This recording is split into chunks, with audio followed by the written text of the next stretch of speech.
నమస్కారం. ప్రతిరోజు రెండు విభిన్న వంటకాలను మీకు పరిచయం చేస్తున్న రుచి చూడు. ఈ రోజు కూడా రెండు రుచికరమైన వంటలతో మీ ముందుకు వెల్కమ్ చెప్పేద్దామా. హాయ్ గౌతమి గారు. హాయ్ ఉషా గారు. ఎలా ఉన్నారు? బాగున్నాను, మీరు ఎలా ఉన్నారు? నేను కూడా ఎక్దమ్ first class. Okay, so Gautami గారు ఈరోజు రెండు కొత్త వంటల్ని మన వాళ్ళందరికీ వనితలందరికీ పరిచయం చేస్తున్నారు. ఏంటి ఆ వంటకాలు? అరటికాయ masala vada, next one is ఆలు కారపూస. ఓ, అరటికాయ మసాలా వడ, ఆలు కారపూస. ఓ, మామూలుగా కారపూస మనం తినుంటాం కానీ ఆలు అంటే చాలా మంది అందరికి చాలా ఫేవరెట్ కదా, కాబట్టి ఆలు కాంబినేషన్ లో ట్రై చేశాను, చాలా బాగుంది. ఓకే, సో బాగా వచ్చింది. మీకు కూడా చూపిద్దాం. చాలా బాగా వచ్చింది. డెఫినెట్ గా మేమైతే మీరు చూపించే విధానం చూడడానికి, నెక్స్ట్ టేస్ట్ చేయడానికి నేను కూడా చాలా రెడీగా ఉన్నాను. ఓకే, సో ముందు మీరు ఏ రెసిపీతో బిగిన్ చేస్తున్నారు? నేను అరటికాయ మసాలా వడ ఫస్ట్ చేద్దాం అనుకున్నాను. ఓకే, సో అరటికాయ బంగాళదుంప ఈ రెండింటికి ఏదో సిస్టర్ కన్సర్న్ అనమాట, ఏదో అవినాభావ సంబంధం ఉంది. సో ఆ రెండు మీరు సెలెక్ట్ చేసుకున్నారు ఈరోజు. ముందైతే అరటికాయ మసాలా వడ, దానికి కావాల్సిన పదార్థాలు చెప్తారా? చెప్తాను. బియ్యం పిండి, మైదా పిండి, కోరట్టికాయ, అల్లం వెల్లుల్లి పేస్ట్, సాల్ట్, కారం, జీలకర్ర, పచ్చిమిర్చి, పుదీనా, ఆయిల్, ఆనియన్స్, గరం మసాలా, ఉప్మా రవ్వ. మొత్తం అన్ని పదార్థాలు చెప్పేస్తారు కదా. సో ఇప్పుడు తయారీ విధానం చూపిస్తారా? చూపిస్తాను. ఫస్ట్ మనం స్టవ్ ఆన్ చేసి ప్యాన్ పెట్టుకుందాం. ఓకే,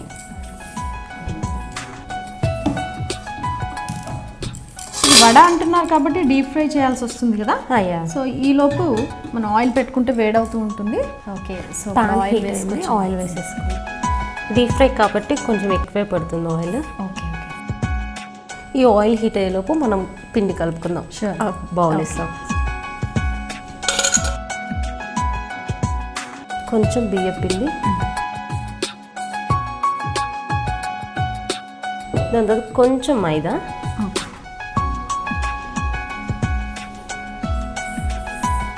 కొంచెం ఉప్మా రవ్వ,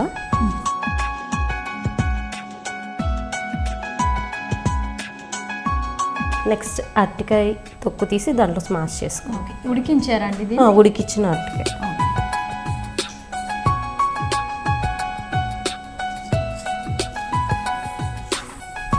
మనం మామూలుగా కూర కోసం ఉడికిస్తాం కదా, సో అలా సరిపోతుంది. జస్ట్ ఒక విజిల్ అలా వస్తే కొంచెం సరిపోతుంది. నెక్స్ట్ కొంచెం అల్లం వెల్లుల్లి పేస్ట్,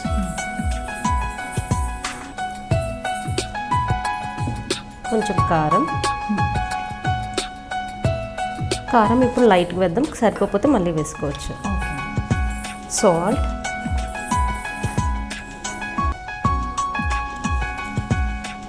టేస్ట్ కోసం జీలకర్ర, సన్నగా కట్ చేసిన ఆనియన్స్, పుదీనా అండ్ చిన్న చిన్నగా కట్ చేసిన మిర్చి. మసాలా వడనంగా మెయిన్ ఇంగ్రీడియంట్ మసాలా పొడి, కొంచెం లైట్గా. ఇవన్నీ కలిపేసుకున్నాం. యూజువల్గా మనం మసాలా పొడి వాడుతుంటాం కదా, గరం మసాలా, ఆ పౌడర్ వేసేసేయచ్చు. సో ఇవన్నీ బాగా కలిపేసుకోవాలా? కొంచెం వాటర్ వేసుకుందాం. ఓకే, మనకు మెత్తగా రావడం కోసం. దీన్ని ఇప్పుడు మెత్తగా కలుపుకుందాము. కొంచెం వాటర్ వేసుకుందాం.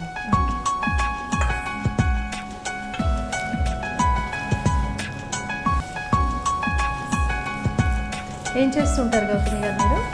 నాకు 6 months బాబు ఉన్నాడు. సో బాబుతో ఫుల్ టైం పాస్ అయిపోతుంది నాకు. ఫుల్ టైం వర్క్ జాబ్లో ఉన్నారు అయితే మీరు? అస్సలు టైం దొరకదు. Okay, full time pass. ఇంకొంచెం వాటర్ వేసుకుందాం. మీ వారు ఏం చేస్తుంటారు? మా వారు సిటిఎస్లో జాబ్ చేస్తుంటారు. ఓకే, సో రోజంతా మీ అబ్బాయిని చూసుకోవడానికి అయిపోతుంది. పేరు పెట్టారా? పేరు పెట్టాం. ఏం పేరు? హితిన్ వ్రిసాన్. హితిన్ వ్రిసాన్. హితిన్ వ్రిసాన్. చాలా వెరైటీగా ఉంది పేరు. ఎవరు సెలెక్ట్ చేశారు? హితిన్ అనేది మా అత్తయ్య గారు పెట్టారు. వ్రిసాన్ అంటే మా వారికి చాలా ఇష్టం. ఓ, హితిన్ వ్రిసాన్. ఓకే, వ్రిసాన్ అంటే శివుడు అనమాట. వ్రిసా అంటే కృష్ణుడు. తనకి కృష్ణుడి పేరు పెట్టాలని, బాబు కదా అని. కృష్ణుని శివుడిని ఇద్దరిని పెట్టారు, కలిపేసి హితిన్ వ్రిసాన్ అని పెట్టారు.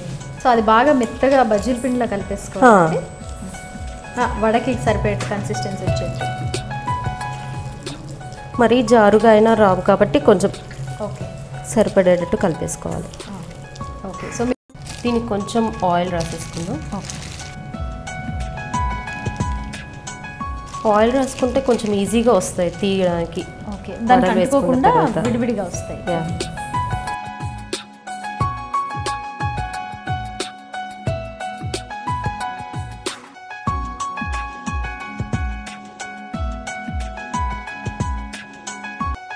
ఆయిల్ హీట్ ఎక్కింది, ఇది మనం వేసేసుకున్నాం. ఓకే, మీరు చేస్తూ ఉండండి. ఓకే. ఓకే, సో గౌతమి గారు వేగుతున్నట్టున్నాయి కదా. ఒక సైడ్ వేగినాయి, ఇప్పుడు మనం తిప్పుకుందాం కొంచెం. ఓకే, కొంచెం గోల్డెన్ బ్రౌన్ కలర్లో వచ్చే వరకు చూసుకొని తీసేసుకుందాం. ఓకే. యూజువల్గా మనం అరటికాయ బజ్జీ చూస్తుంటాం కదా, సో ఇది అరటికాయ మొత్తం అంటే పేస్ట్లా చేసి పిండిలో కలిపి వేస్తున్నారు వడలు. ఎక్కడ నేర్చుకున్నారు? నాకు మా మమ్మీకి నేర్పించారు అన్నమాట. అవునా? యాక్చువల్లీ నేను బనానా ఎక్కువ అంత తిన్ను, సో ఇలా చేసి పెడతారు. ఓకే, నాకు స్నాక్స్ లాగా అంటే చాలా ఇష్టం. టీవీ చూస్తూ బాగా తింటూ ఉంటా ఓకే. Evening times. అమ్మ చేతి వంట అనమాట అయితే. ఓకే, సో డెఫినెట్గా టేస్ట్ బాగుంటుంది, నో డౌట్. ఓకే, సో అవి పూర్తిగా వేగేలోపు మాకు ఒక మంచి చిట్కా చెప్తారా? దోసకాయ రసం ఉంది కదా, రసంని ఫేస్కి అప్లై చేస్తే డార్క్ స్పాట్స్ అన్నీ పోతే ఫేస్ కూడా గ్లో వస్తుంది. ఓ, సో చాలా సింపుల్. మనకి ఇంట్లో దోసకాయలు ఉంటాయి కాబట్టి దాన్ని పేస్ట్గా చేసేస్తే మనకి రసం వస్తుంది. ఎలాగో ఈవెన్ దోసకాయ కట్ చేసేటప్పుడు కూడా చాలా రసం వేస్ట్ పోతూ ఉంటుంది. ఆ వేస్ట్ రసంని అలా వదిలేకుండా కోర్ చేసేటప్పుడు మిగిలిన రసం అలా ఫేస్ అప్లై చేసుకొని వాడుకున్నాక సరిపోతుంది. ఓకే, సో చాలా మంచి చిట్కా. ఫేస్ చాలా క్లీన్గా ఉంటుంది. అలాగే మనకి ఏమైనా బ్లాక్ స్పాట్స్ కానీ మచ్చలు అలాంటివి ఏమైనా ఉన్నా కూడా పోతాయి అంటున్నారు. మంచి టిప్ అండి, ఇది డెఫినెట్గా అందరూ ఫాలో అవ్వచ్చు. ఓకే, ఇది కూడా మంచి బ్రౌన్ అయిపోయినాయి, ఇంకా మనం తీసేయచ్చు. ఓకే, అబ్బా తిందామా?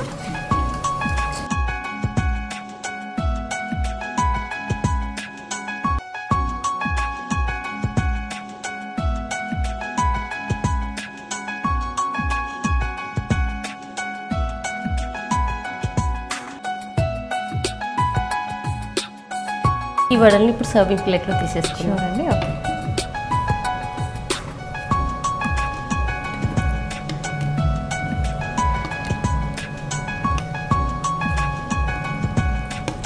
అరటికాయ మసాలా వడ మీకోసం. థ్యాంక్ యూ వెరీ మచ్ అండి. సో చూడడానికి చాలా బాగున్నాయి, డెఫినెట్గా మంచి క్రిస్పీగా ఉంటాయి అనిపిస్తుంది. చాలా క్రంచీగా ఉంటాయి. ఓకే, టేస్ట్ చూసి మీకు ఎలా ఉందో చెప్తాను. ఓకే, చూసారు కదండి. సో గౌతమి గారు వేడివేడిగా అరటికాయ మసాలా వడ రెడీ చేశారు కదా, ఇది టేస్ట్ చూసి మీకు ఎలా ఉందో చెప్తాను.